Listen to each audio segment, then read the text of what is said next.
My husband and I were in Canary Islands on a trip that our daughter gifted us. During this joyful journey, something unexpected happened. We ran into my ex-fiancé, who is a doctor, along with the friends who stole him from me. They looked down on us and started talking badly about us. But when my husband asked, "Do you know who I am?" everything changed for them, and their lives took a turn for the worse. I'm Jenna, 51 years old, living with my husband, Julian. Our daughter, Maud, has become independent and is busy with her work and love life. She visits us occasionally and shares different stories, which makes us happy because she seems to be leading a fulfilling life. Maud is not Julian's child. Her real father passed away from illness when Maud was just 5 years old. It was a deeply sad time for us, and it took a long time to recover. However, thanks to a certain person, we were able to enjoy life again, though that same person would later betray us. 20 years ago, my husband suddenly collapsed and was rushed to the hospital for emergency care. A few months later, he passed away. At first, I couldn't accept this reality and spent my days in deep sadness, barely able to take care of Maud. Working was out of the question. My mother, who came to help from my parents' home out of concern, suggested that I see a psychiatrist. Dr. Austin, the psychiatrist who treated me, was incredibly understanding and kind. He and his father ran the clinic together, treating many patients as a two-person team. It was always busy because of the number of people needing help, but despite everything, Dr. Austin showed concern for Maud, who had suddenly lost her dad, and suggested she attend sessions with me. I was so caught up in my own problems that I didn't realize Maud was also hurting. I blamed myself, thinking I was a failure as a mom and wondering if things would be better if I weren't around. It's easy to lose sight of everything when you suddenly lose a partner you've been with for years. Dr. Austin never dismissed my feelings. He gave me medication and also provided emotional support. He told me, "Please come in right away if anything happens. If it's hard to come to the clinic, please call this number." He handed me a business card with his phone number on it. At first, I thought it might be a bother to call him, but I also knew I might need it in desperate times. Once, when I was feeling so low that I considered leaving this world and leaving Maud behind, I called Dr. Austin for help. He listened to my tearful words without interrupting, offering advice and encouragement that greatly relieved me. Just as I was about to hang up, he said, "If it's okay with you, I can give you my ID so you can send me messages." We started exchanging messages, and thanks to that, I gradually began to feel better. The days when I didn't think about my late husband became more frequent, and I eventually recovered enough to return to work. I sent Dr. Austin a message of gratitude, thanking him for everything. Then, to my surprise, he replied, "Jenna, if it's all right with you, I'd like to be there for you in your personal life too." I was shocked. I never imagined Dr. Austin had feelings for me. He said, "I understand you're a widow and heartbroken, but to be honest, I fell in love with you at first sight. I really like you and would never leave you. Would you consider being in a relationship with me?" His sudden confession took me by surprise. I wasn't aware of his feelings and couldn't believe he would want to pursue a relationship with a patient. Dr. Austin is handsome and well off, so I couldn't understand why he would be interested in a single mother like me. I shared my honest thoughts with him, but he assured me, "You're the only one for me. I can't even think about other women." Hearing this, and considering how much he had supported Maud and me, I decided to start dating him. In hindsight, it was risky for a doctor to pursue a relationship with a patient, especially someone like me, living far from the world of luxury. But despite these concerns, we continued our relationship for about a year. "I want to support Jenna and Maud for life," Austin said when he proposed. After discussing it thoroughly with Maud, we happily got engaged. Austin was very affectionate toward Maud, and they even went to the park together on weekends. One day, at the park, I met Kate again. Her mom, Sydney, and Austin were chatting the whole time. Austin was also great at getting along with the other moms, which made me trust him completely. Even though we weren't married yet, he was already involved with the mom friends, and I thanked him for that. Austin just laughed and said, "That's normal. Once we're married, it's the natural thing to do." I thought Austin was truly wonderful. Then one day, in the middle of our happy life, Kate said something that caught me off guard. She told me that Austin was going to be her dad soon, just like he was going to be Maud's dad. I was stunned for a moment but brushed it off, thinking it was just a child's imagination. Austin was great with kids, and I figured Kate just liked him and was pretending. So I didn't think much of it. But that night, everything changed. Austin told me, "I'm sorry, but let's forget about the marriage." I was confused and immediately asked him why. He confessed, "Actually, I've fallen for someone else." Maud's words flashed through my mind, and I asked, "Don't tell me it's Sydney, Kate's mom." Austin froze, his face turning pale. Seeing his reaction, I realized he had planned to break up with me without mentioning Sydney. It shocked me that he would go after a married woman, especially the mother of Maud's friend. I felt betrayed and pleaded with Austin, trying to hold back my tears. But he cut me off, shouting, "Shut up." I was stunned by his sudden change. Luckily, Maud was staying at my parents' house at the time. Austin then added, "Sydney is more beautiful than you, and we're more physically compatible. Besides, you've been rejecting me lately because of Maud." I couldn't believe he chose Sydney for such shallow reasons. Whether Austin initiated it or Sydney did, it didn't matter, they both had crossed a line. As I tried to process everything, Austin made a cruel remark, saying he was drawn to the idea of being with a grieving widow. "I liked the way you looked, even though your clothes and hair were a bit shabby. But it was your appearance as a widow that really attracted me. I wanted to control you." It was awful to realize that he never loved me for who I was. He continued, "I kept treating you because I didn't want another doctor to take you away. It was a mistake that you recovered so well. Maybe it's thanks to my skills as a doctor. I should have made sure you kept coming to the hospital." I was shocked and couldn't understand what he was saying. As Austin continued his hurtful words, I quickly became disillusioned with him. I had had enough and said, "Let's break up, and you'll pay compensation for breaking off the engagement." Austin looked surprised for a moment, but seemed eager to be with Sydney. "I'm a doctor, and money is no problem for me. Here, take it. With your poor appearance, you should go to a beauty salon. But since you'll be a single mother now, maybe not." And so, my relationship with the despicable Austin ended. I also demanded compensation from Sydney. She said, "Since you're a single mother, you'll need money. Fine, I'll donate this to you. In return, I'll take Austin without any hesitation. Bye, greedy poor person." I was never particularly close to Sydney, but I never imagined her character could be this bad. At this point, it seemed those two were a perfect match for each other. In fact, I even thought it was probably for the best that Sydney took Austin away. Later, I found out that Sydney got divorced, and within 3 months, both she and Austin had left town. However, since Austin's father's clinic was in the area, they likely hadn't moved far away. By the way, Kate, who was excited about Austin becoming her dad, ended up under the custody of Sydney's husband. Apparently, it was too difficult for Sydney's husband to raise Kate alone, so he also moved back to his parents' home. This news made Maud burst into tears. "I don't want Austin to leave," she cried.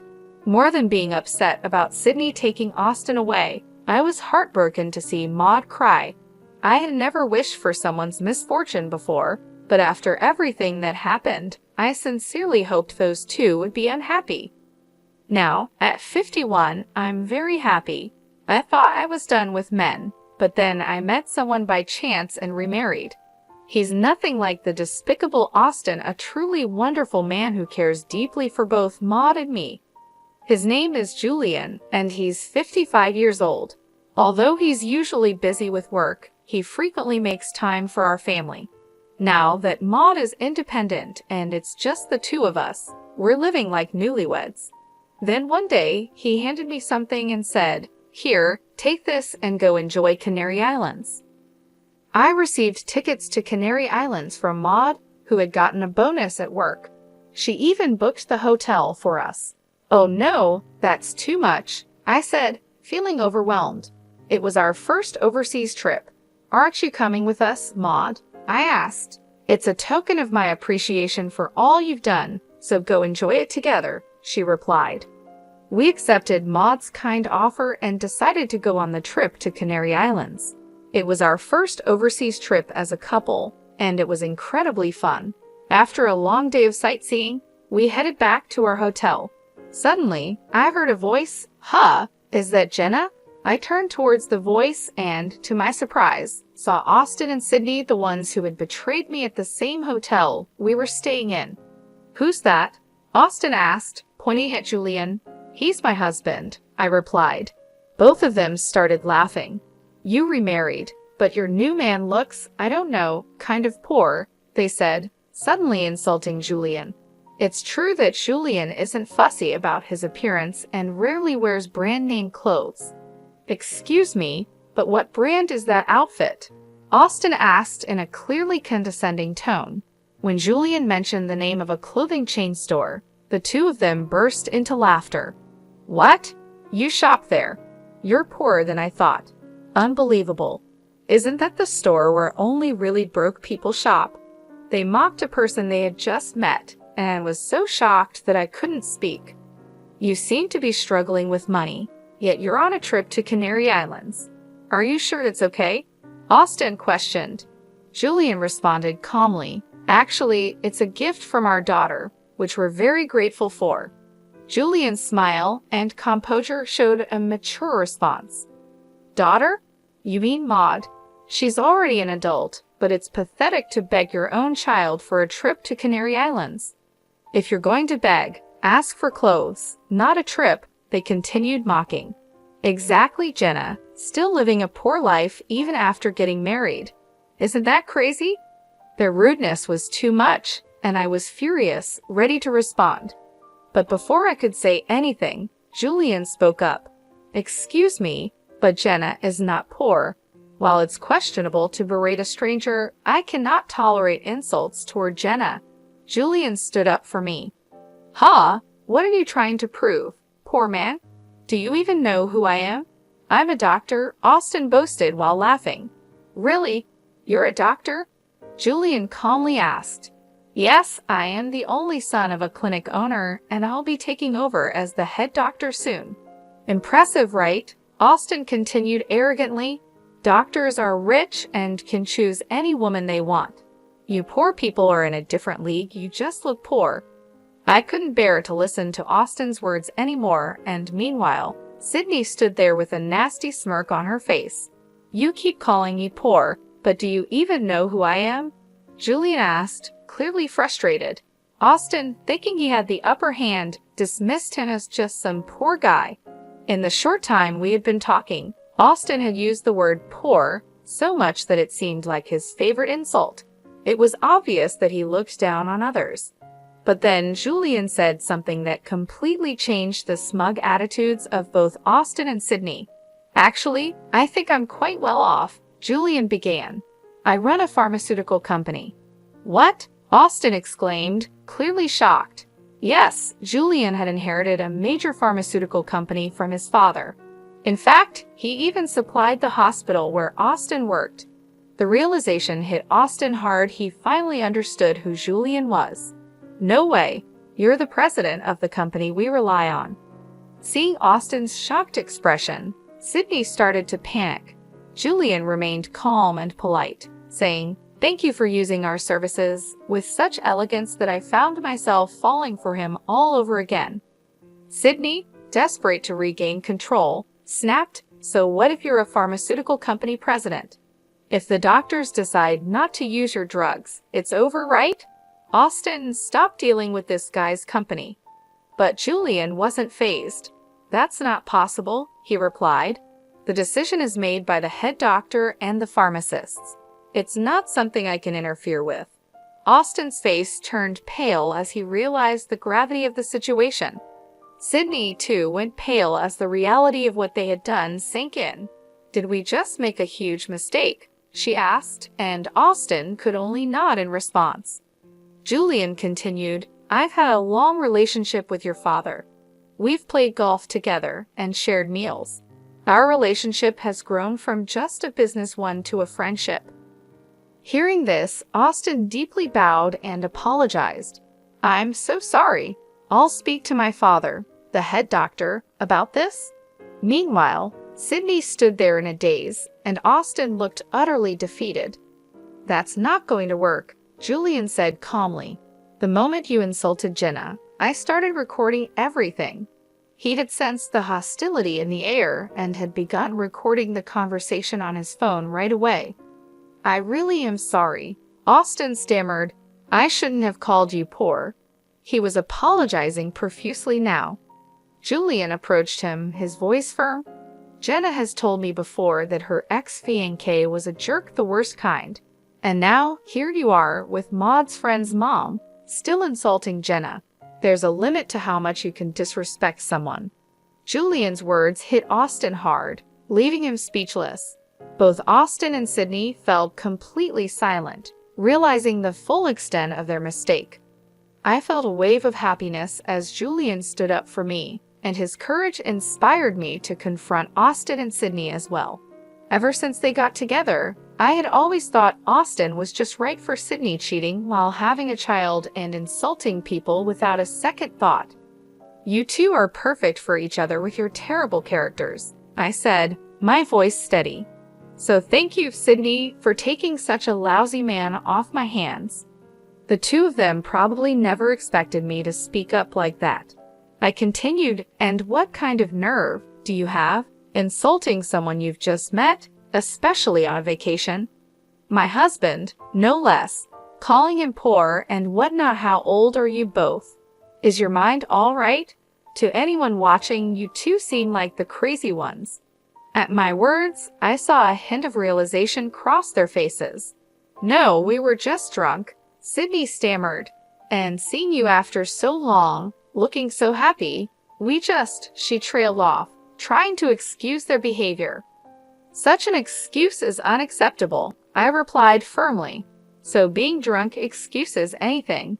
And what does it matter if I looked happy? It's sad that you can't be happy for someone else's happiness. Julian addressed them calmly but firmly. We might never meet again, but don't ever say such terrible things again. With those parting words, we walked away, leaving them standing there, still trying to apologize. As we left, I could hear them saying, I'm really sorry, over and over. Julian, still angry, decided to send the recording he had made to Austin's father. Not long after, Austin's dad called. After Julian explained the situation, it was clear that Austin's father was furious. Having met him a few times, I knew he was a strict man, and this news would not sit well with him. I could easily imagine Austin facing the wrath of his father. After their conversation, Austin's dad called us to apologize and said he would deal with Austin. Then he hung up. For Austin and Sydney, it must have been the worst Canary Islands trip ever. If they hadn't confronted us that day, we could have been enjoying ourselves at the hotel instead. A few days later, something unexpected happened. Austin's dad, along with Austin and Sydney, showed up at our house. Sydney was wearing light makeup, and both of them had noticeably red faces, clearly embarrassed. We are truly sorry for what we did, they apologized sincerely. Acknowledging that they had wronged us, they offered a substantial amount of money as compensation. At first, we refused, but they insisted, so we accepted it. After that, the three of them left. Later, Austin's dad told Julian that Austin and Sydney had gotten divorced. It turned out that Austin's father had pressured them into it. He had never approved of their marriage from the start. Moreover, Austin was supposed to take over the family clinic, but that plan was now off, and he even faced a salary cut. As for Sydney, I didn't know what became of her afterward, but I recently heard a rumor that she was spotted working in a mature women's delivery service, looking quite haggard and struggling. Who could have imagined such an ending for someone who abandoned her child and stole her classmate's mom's fiancé? but I thought it was their responsibility to deal with the consequences of their actions. As for us, we felt upset after that incident, but after a good night's sleep, we felt refreshed and enjoyed the rest of our Canary Islands trip. When we told Maud about our experience, she laughed and said, "That's a good example of the kind of adult not to become." Indeed, I thought it was for the best that we had split up with Austin, especially for Maud's sake. Now, we're planning our next family vacation, eagerly looking forward to our happy trip together.